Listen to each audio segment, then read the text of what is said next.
जो मोहम्मद के नहीं हुए वो हिंदुस्तान के कैसे हो सकते हैं? कहां के मुसलमानों हो और किस जगह के मुसलमानों हो, हमारे मुसलमान होने पे मुझे शक है।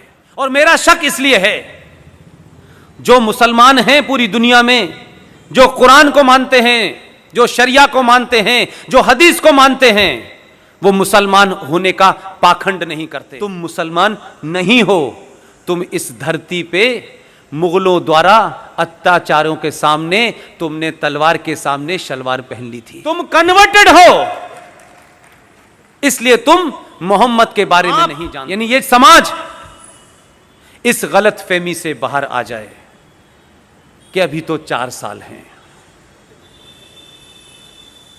ये 4 साल नहीं है, ये 4 घंटे का समय है आपके पास। इस गफलत में मत रहिएगा कि हो जाएगा। ध्यान रखिएगा, 1000 साल के बाद उनको सनातनियों की ताकत का अंदाजा हुआ है। उनको एहसास हो गया है कि राजा दाहिर सेन के बाद जो सिंध का राजा था, जो पाकिस्तान चला गया, सिंध, राजा दाहिर को किसने मारा, यह पूरी कहानी है। राजा दाहिर सेन के बाद भारत की धरती के ऊपर 2014 में पहला हिंदू राजा आया है। मैं ये कहने से नहीं शर्माता, वो हिंदू राजा इसलिए है कि उसने हिंदू होते हुए जो सनातन से कनेक्टेड है, हर वही काम कर रहा है जो भारत के संविधान में है। इसलिए भारत की धरती पर, लोकतांत्रिक और रिपब्लिक धरती के ऊपर जो एक इस्लामिक राज को बसा दिया गया था, उसने पहली फुर्सत में उसे कुचल दिया है। ये ताकतें जो पूरे देश में सवाल खड़े कर रही हैं, जो नारे लगा रही हैं, हम जिना वाली आजादी चाहते हैं, पाकिस्तान से रिश्ता क्या, ला इलाहा इल्लल्लाह, जो याकूब मेनन की नारे लगा रहे हैं, जो दुनिया भर में वहां की औरतें जिन्हें आप कहते हैं ये बेचारी बुजुर्ग महिलाएं हैं, बुजुर्ग कोई भी हो, बुजुर्ग ही होता है, उसके प्रति हमारे मन में कोई दुराभाव नहीं है।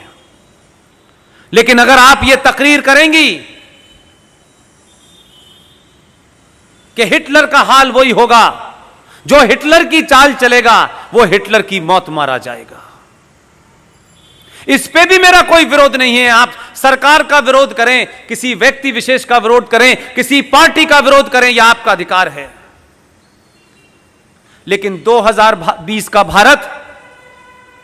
भारत का विरोध नहीं करने देगा। आप आइडिया ऑफ इंडिया को नहीं तोड़ सकते हैं। एक महिला की स्पीच सुनिए, वो अपनी स्पीच में कह रही है कि ए जालिमों, यानी सत्ता और इस सत्ता के साथ खड़े होने वाले लोगों को वो ए जालिमों करके एड्रेस करती है। और इतनी फिलॉसफिकल बात ऐसे ही हल्के में नहीं कही जाती है, उसके पीछे बड़ा नैरेटिव होता है। उसने कहा कि हमने अपने बच्चों को लोरी नहीं सुनाई है, हमने अपने बच्चों को ट्विंकल ट्विंकल लिटिल स्टार नहीं सुनाया है, हमने अपने बच्चों को करबला की कहानी सुनाई है। आपको पता नहीं है करबला में क्या हुआ, इसलिए आपके ऊपर रिएक्शन नहीं है, और करबला में क्या हुआ यह मुझे पता है, इसलिए मैं कह रहा हूं यह शाहीन बाग CAA के लिए नहीं है। यह एक सरकार के आने के बाद इस देश की धरती पे, इस देश की विधानसभाओं में, इस देश के संसद के अंदर, इस देश के संविधान के अंदर जिस तरीके से नाजायज तरीके से डरा डरा करके, जैसे मौलाना आजाद ने, ये किसने कहा, कहां कहा पता नहीं, लेकिन खुद ये आइडिया एक मार्केट में फ्लोट कर दिया मौलाना आजाद ने कि देखिए पूरा वंदे मातरम गाने से मुसलमानों की आहत हो रही है और वो चाहते हैं कि इसमें बदलाव हो, क्रिएट कर दिया। और खुद ही कमेटी के मेंबर भी बने और 3-4 और जोकरों को रख के उसे कहा कि इसको खत्म कर दिया जाए। इसलिए कुछ लोग तेज हैं क्या नैरेटिव क्रिएट करना है। उसने जब यह कहा कि हमें करबला की शहादत का पता है, मैं उन्हीं मुसलमानों से एक सवाल कर रहा हूं, सच बताओ कुरान शरीफ पे हाथ रख करके, करबला में क्या हुआ था? अगर यह हिम्मत नहीं है तो हिंदुओं को और सनातनियों को झूठ बोलने के लिए करबला का इस्तेमाल मत करो। करबला में तुमने मोहम्मद साहब के खानदान, उनके नवासों के नवासे उनकी हत्याएं करके उनकी गर्दनों को नेजों के ऊपर, नेजों कहते हैं बड़े बड़े त्रिशूलों के ऊपर लेकर के शाम की गलियों में उनकी औरतों को बेराबरू होके घुमाया था। तुमने ये किया था, तुम किसको बताना चाहते हो? तुम तो न मोहम्मद के सगे हो न उनके खानदान के सगे हो। तुमने तो उनके दामाद को नमाज पढ़ते हुए उनका कत्ल किया। तुमने तो मोहम्मद की बेटी के घर में आग लगाई और जलते दरवाजे में उन्हें मार के दफन कर दिया। तुमने उनके नवासों की गर्दनें काटी। तुम कहते हो कि करबला हमें याद है। तुम करबला के बारे में झूठ बोल रहे हो। आज ये ताकतें कौन हैं? ये वही ताकतें हैं जिन्होंने मोहम्मद के खानदान को मारा। इसलिए अबू बकर से लेकर के अल बगदादी तक एक ही सोच है, जो मोहम्मद के नहीं हुए वो हिंदुस्तान के कैसे हो सकते हैं? जो उनके नवासों के नहीं हुए उसके कैसे हो सकते हैं? हमको सिखा रहे हो?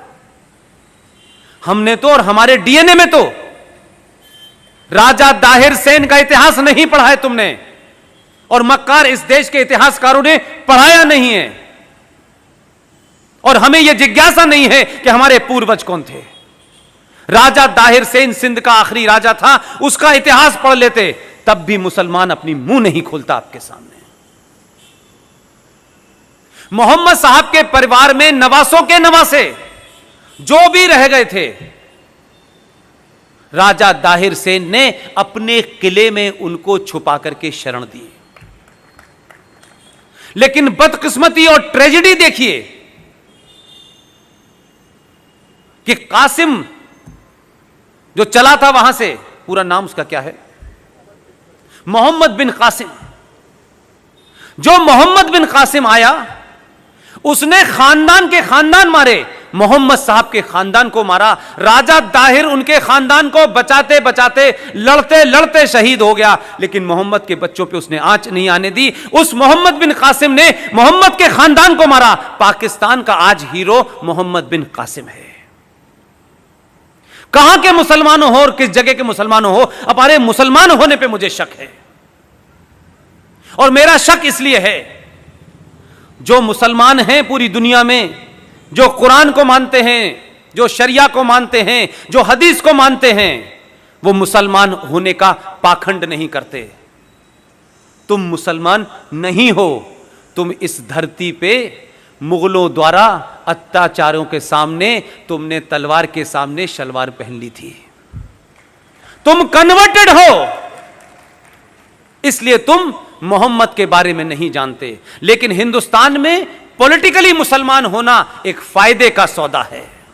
सत्ताएं डरती हैं, लोग डरते हैं, समाज डरते हैं, नाजायज मांगों को लोग मान लेते हैं। इसलिए तुम असली मुसलमान नहीं हो, तुम कन्वर्टेड मुसलमान हो।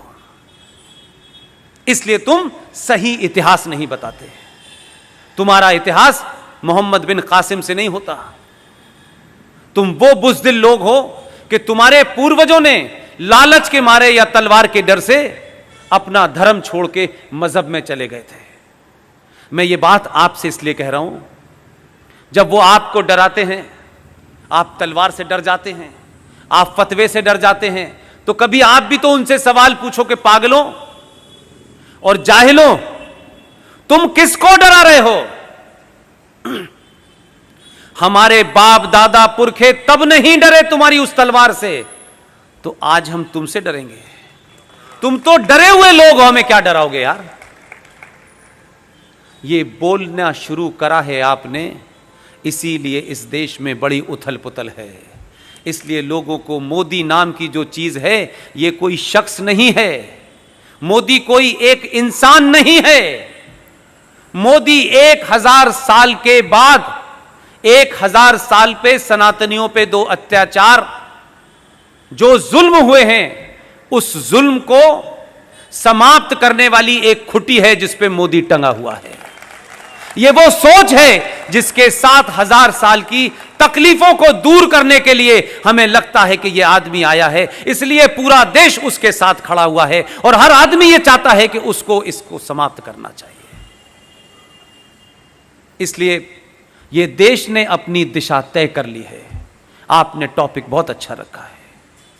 अब मुझे और आपको, सौरभ भाई ने अपनी दिशा तय कर ली है, मैंने अपनी कर ली है।